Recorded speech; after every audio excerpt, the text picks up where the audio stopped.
The New York Islanders sent 2 players down to the minors, including Aatu Raty. We'll talk about that, plus more on shootouts from our mailbag and a full preview of tonight's game against the Minnesota Wild. All that and more on today's Locked On Islanders podcast.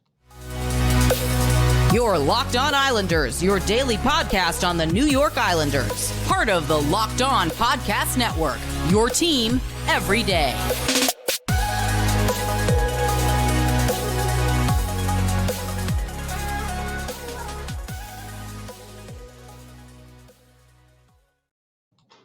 And welcome, everybody, to the Thursday edition of the Locked On Islanders podcast. Gil Martin, so glad you could join us today and be part of the Locked On Islanders family.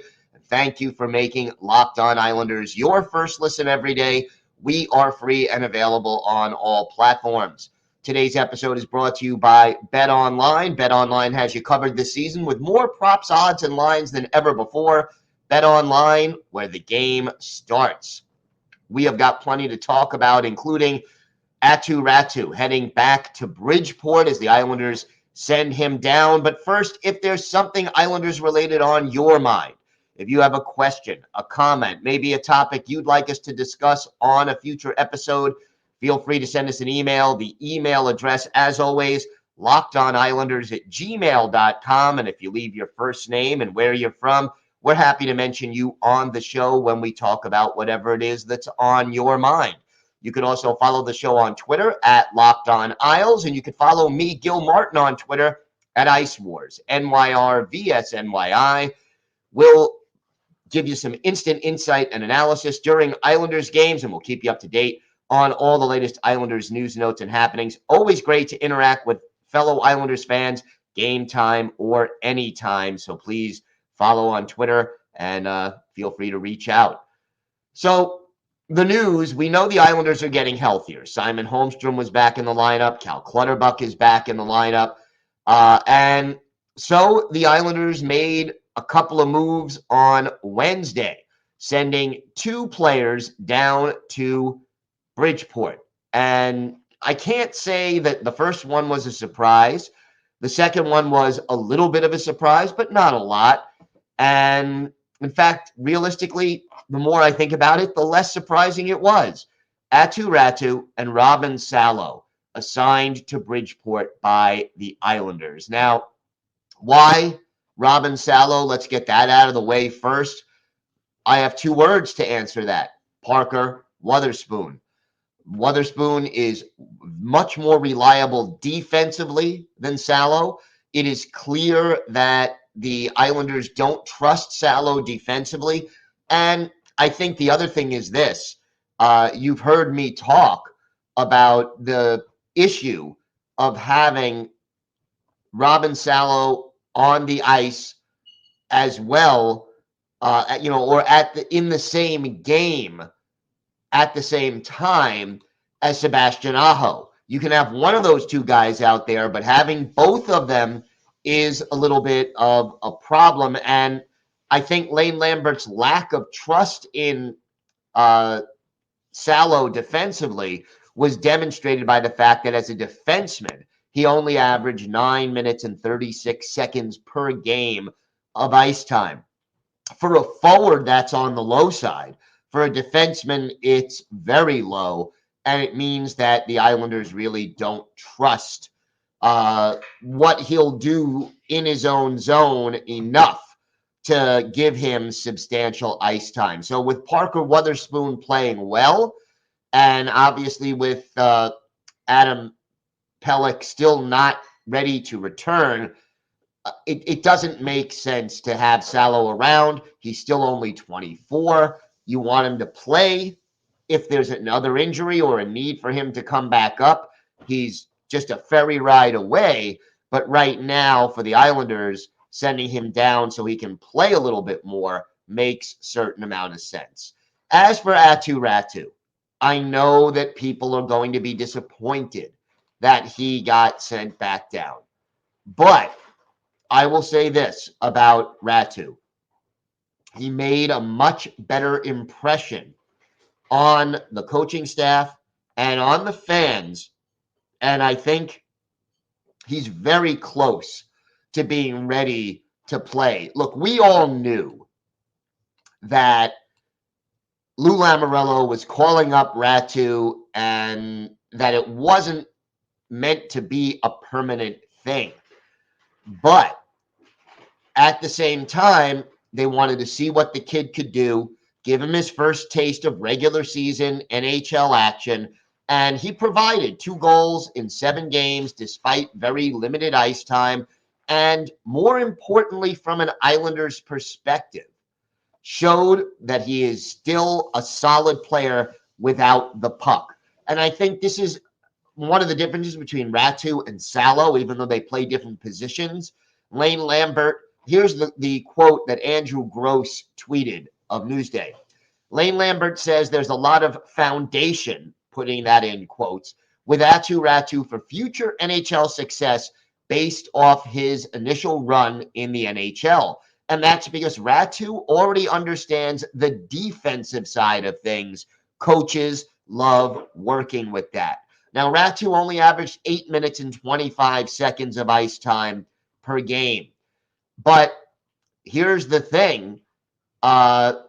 His sending him down made sense for another reason, besides the fact that he'll play 14, 15, 17 minutes, maybe more down in Bridgeport as compared to 8 or 9 minutes up here.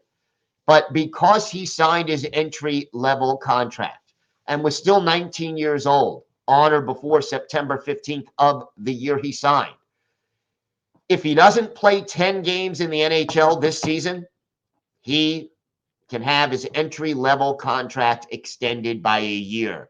So he can stay with the Islanders for one more season without them having to sign him to a new, more expensive contract. He's already played 7 games.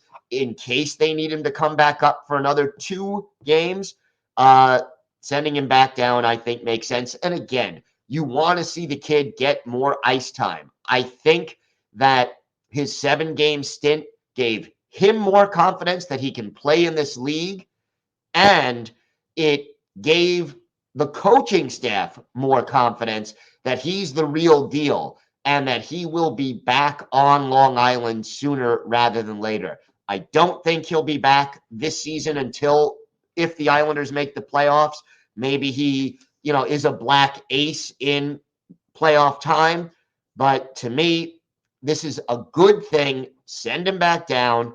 Let him play. Let him get extensive ice time at Bridgeport.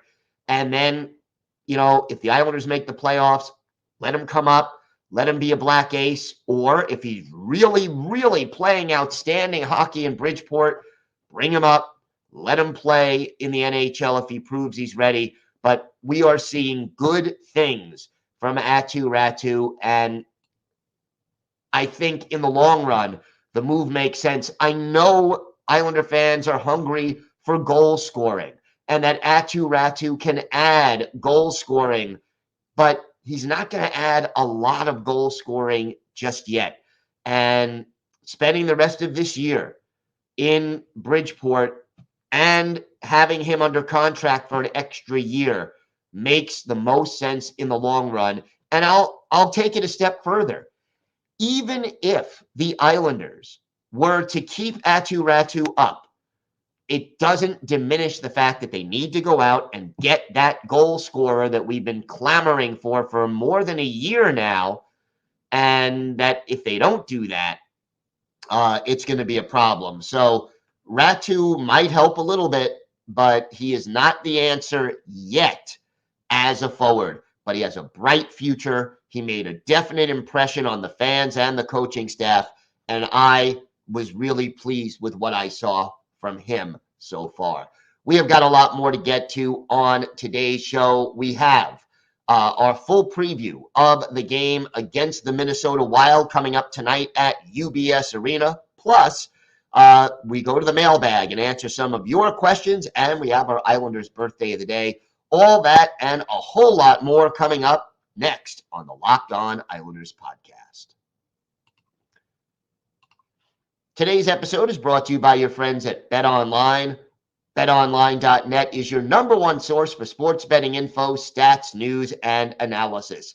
Get the latest odds and trends for every professional and amateur league out there, from pro football to college bowl season, pro and college basketball, soccer, and of course the NHL. We've got it all at betonline.net. And if you love sports podcasts, you can even find those at BetOnline as well.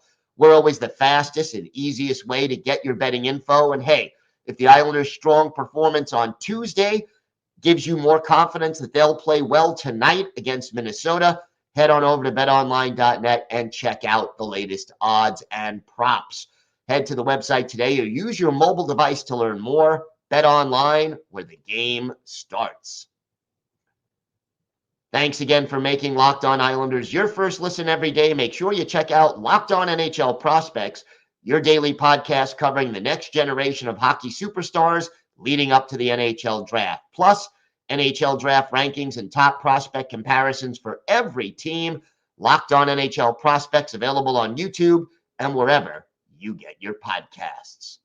Tonight, Islanders, Wild at UBS Arena. Should be a good one. This is not an easy game. Minnesota right now in third place in the Central Division, but they are 22, 14, and 8, 48 points in 40 games. Now, the Islanders may be catching them at a good time. They have lost 3 in a row, although they did lose in a shootout to the Rangers on Tuesday, so not like they're getting blown out.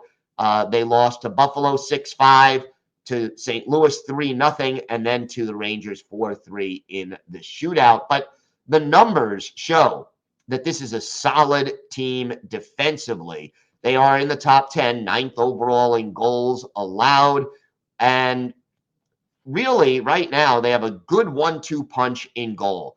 Marc-Andre Fleury, someone Islander fans have known and loathed for a long time, dating back to his time with the Penguins, is the starter. He's 13, 8, and 3 on the year, a 2.93 goals against and a 9.02 save percentage.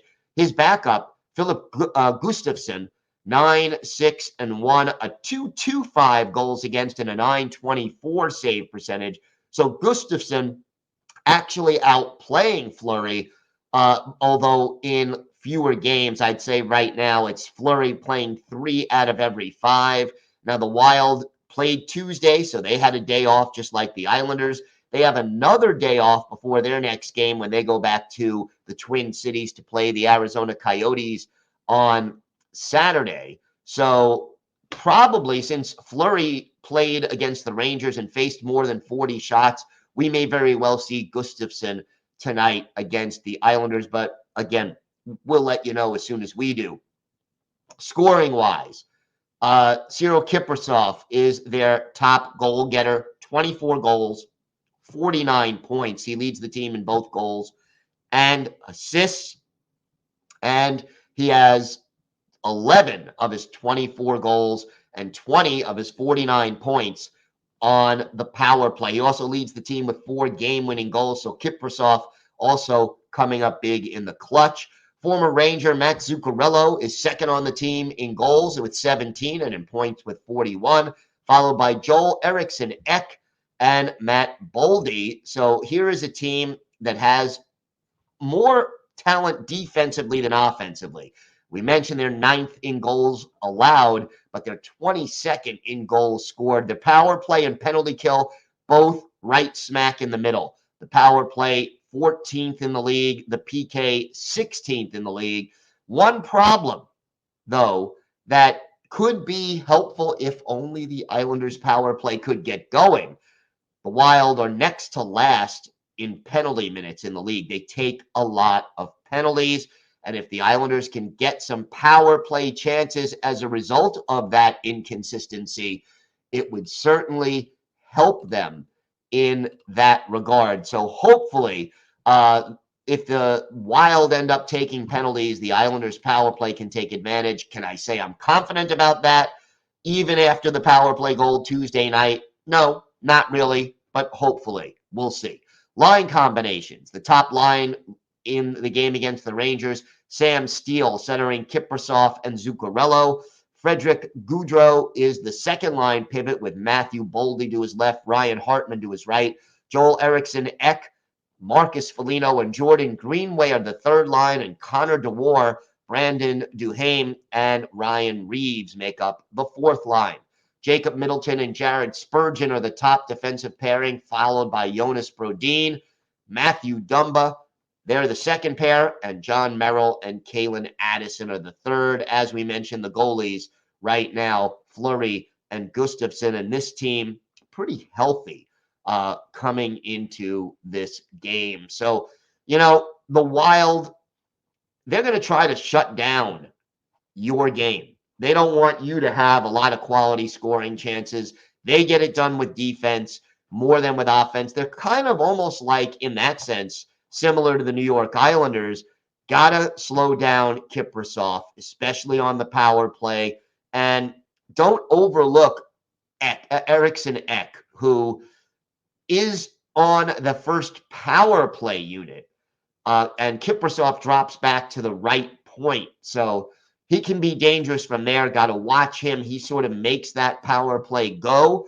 And the Islanders cannot, even when they're down a man, give him time and space. So whether it's Parise or Pajot or Cizikas or Clutterbuck, somebody has got to make sure that Kiprusoff does not have the room he needs to operate in order to be outstanding. And, I'll take it back again to where we were on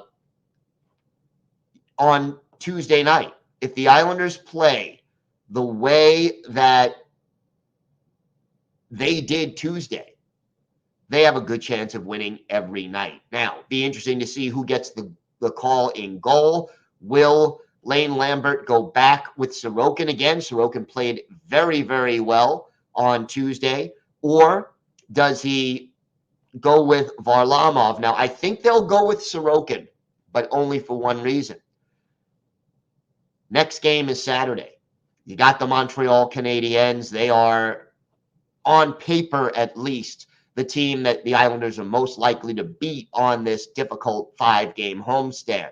You may want to save your backup goalie, Varlamov, for the Habs and have the starting goalie in Sorokin going up against a Wild team that is a little bit more dangerous. But again, that's going to be up to Lane Lambert. And as soon as we know who the starter is going to be, we will let you know. This will be a challenging game.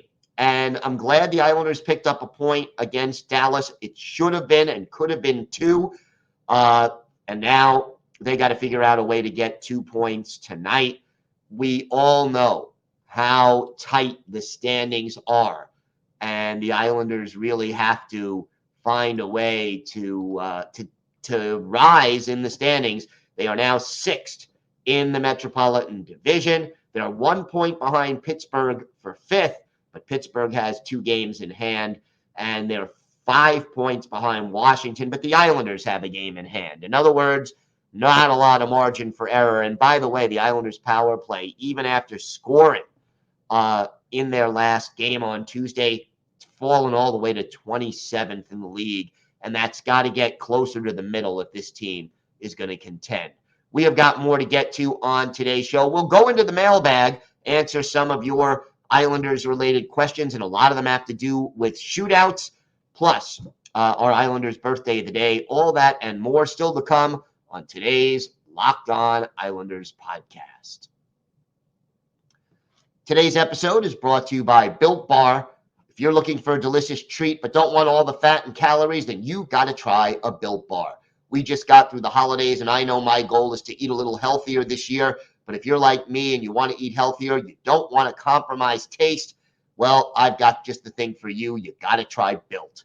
With Built, healthy is actually tasty. Seriously, they're so delicious, you won't think they're good for you, and they're perfect for your New Year's resolution. What makes Built Bar so good? Well, for starters, they are covered in 100% real chocolate. That's right, real chocolate, and they come in great flavors like churro, peanut butter brownie, and coconut almond. The macros, they are outstanding. Just 130 calories per bar, 4 grams of sugar, but a whopping 17 grams of protein. And while we've told you to go to built.com to get a box. That is no longer your only option. You can now get them at Walmart or Sam's Club. So definitely check that out there. Built Bar, the protein bar that tastes like a candy bar. Check it out at built.com or at Sam's Club and Walmart. So let's get to the mailbag. And first, I want to thank Phil from Florida. Sent me an email shortly after the game on Tuesday, but I did definitely want to read it. Hey, Gil, tonight's game against the Stars proves more than most games how much this team really needs someone who could put the puck in the back of the net. So many chances and no one capable of making the big play. It was nice to see them play a competitive game from the opening faceoff, but games like this, you'd really like to see them end up with more than one goal, considering the pressure they had all game. Unfortunately, Lou has given us no reason to believe he will go out and get what this team clearly needs. Also, is it just me, or anytime we go into a shootout, I know it's a guaranteed loss? Phil from Florida. Phil, thank you for the email, and it was a good one. And yeah, I think there's no question that this team needs that jolt of offense and has to figure out a way to get a player who can put the puck in the net more consistently. You still have Oliver Wahlstrom on the injured list, but I don't know. Wally hasn't been consistent enough to be the answer. Kyle Palmieri still on the injured list. I don't think even a healthy Palmieri is a difference maker for this team at this point. So, Phil, your point is well taken. And hopefully, they can get that goal scorer. You know, Lou Lamoriello always says, oh, if you got time, use it or take it. He doesn't have as much time as maybe he thinks. This team is now in 6th place. They're falling behind the rest of a very competitive Metropolitan Division. Lou, the time is now, and let's get a deal done, because I'm telling you, if you wait another month and a half before the trade deadline, you may be a lot more than a couple of points out of that final playoff spot. Next email comes from Ed in Belrose. Basically, he says, I was thinking the same thing when I saw the shootout. I watch other teams and their shootouts, and their players look very different than ours. It looks to me like they never practice it. It's brutal. My take on this team is that ownership is happy with a fringe playoff team that can be pretty good at times, but is against a teardown because our fans won't. It's against a teardown because our fans won't come out and support a rebuild. Remember those weekday crowds between 2009 and 2015 of 8,000? They are happy with the status quo. Also, your podcast is awesome. I love it in the morning with my coffee. Thanks for providing it. Truly the best. Ed in Belrose. Ed, first of all, thank you for the kind words about the podcast. I do appreciate that very much. As far as ownership being happy with being a fringe team, I don't know if that's ownership or that's the general manager specifically. Although there may be an edict from ownership saying we don't want a full rebuild, as you said, because we don't want to go back to 8,000 fans on a Tuesday night like they had at the Coliseum. I covered a lot of those games, and I could tell you it wasn't always an easy thing for the players, for the fans, and for the organization. But you got to sometimes take a step back to go forward. And if they don't try to win now, that rebuild is going to come as these players continue to age, and you won't be able to get as much for them. So, who you're trading away to get that puzzle piece becomes, more problematic when your veteran players are worth less and less if you're trying to trade them away. So, yeah, I agree with you, Ed, very, very much. And as far as the shootout goes, we addressed that on yesterday's show. And yeah, I think that they need to practice it more, and to get a player, hopefully in a trade, who would help them in that area would be great as well. Now, our final email in the mailbag. This one is from Dale in Knoxville, Tennessee. Hey, Gil, love the show. When was the last time the Islanders actually won a shootout after overtime? And how many times have they lost in a row on shootouts? I know they're 0-3 this year. Losing shootouts just reinforces how bad the Islanders need a winger who can put the puck in the back of the net. I believe Lewis failed the organization badly in this area. All right, I did a little research, and here are the numbers. Yes, the Islanders are 0-3 this year in shootouts. Last year, they were 2-6 in shootouts. So their last win came on April 12th of last season against the Pittsburgh Penguins at UBS Arena. It ended up being a 5-4 win. And the other win came on January 18th of 2022 against Philadelphia, a 4-3 shootout win. But they started last season with 3 straight shootout losses. They beat Philly, they lost 3 in a row, and then they beat Pittsburgh. All told, however, that means that the Islanders are 2-9 in their last 11 shootouts. If in their last 11 shootouts they were even 5-6 or 6-5, you're leaving points on the table, and that is definitely something you don't want to do. Practicing shootouts would help. Getting a goaltender who can help would be even better, and hopefully the Islanders can do that. Our Islanders' birthday of the day, quickly, Danton Cole, a former winger, drafted originally by the Jets in the 6th round in 1985, 4 years at Michigan State, made his NHL debut with the Jets in 89-90, later played for the Lightning and the Devils before joining the Islanders only briefly, 10 games during the 95-96 season. He scored 1 goal in the original Fisherman jerseys, and it came in a 5-2 New Year's Eve night win at the Old Aud in Buffalo.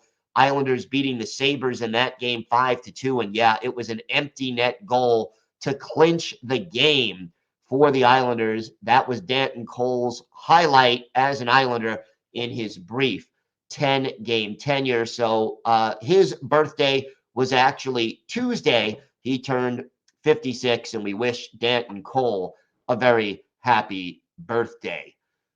Want to thank you again for making Locked On Islanders your first listen today. Now make your next listen Locked On NHL Prospects, your daily podcast covering the next generation of hockey superstars leading up to the NHL draft.